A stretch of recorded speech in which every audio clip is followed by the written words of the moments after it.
সপ্তাহে একদিন হলেও বাচ্চাকে বদনজরের গোসল দিবেন।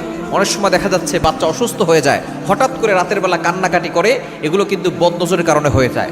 বাচ্চা খাওয়া দাওয়া বন্ধ করে দেয়, আস্তে আস্তে একেবারে শুকিয়ে যাচ্ছে, অথবা দেখা যাচ্ছে যে তার চোখে কম দেখে, অথবা সে বাচ্চা ভালো করে কথা বলছে না, অথবা একেবারে ছোট বাচ্চা রাতের বেলা বেশি কান্নাকাটি করছে, খাওয়া দাওয়া বন্ধ করে দিয়েছে, এগুলো বদনজরের কারণে হয়।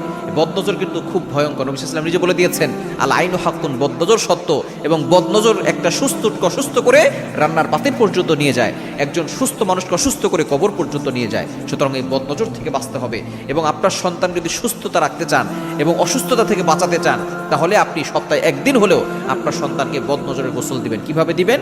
আপনি উঁচু করে আমলটা করবেন। একটা বলে বা একটা পাত্রে আপনি পানি নেবেন, পানি নিয়ে আপনি প্রথমে সব কিছু 7 বার করে করবেন। দুরূদ শরীফ 7 বার, এরপরে ইস্তেগফার 7 বার, সূরা ফাতিহা 7 বার, আয়াতুল কুরসি 7 বার, সূরা ইখলাস 7 বার, সূরা ফালাক 7 বার, সূরা নাস 7 বার, শেষে আবার দুরূদ শরীফ 7 বার পরে ওই পানিতে ফু দিয়ে ওই পানিটা দিয়ে আপনার সন্তানকে গোসল করাবেন। দেখবেন আপনার সন্তান সুস্থ হবে, রাতের বেলা কান্নাকাটি করবে না। এবং অবশ্যই 5 ওয়াক্ত নামাজের পর আপনার সন্তানকে আয়াতুল কুরসি 4 বার পরে ফু দিয়ে দিবেন।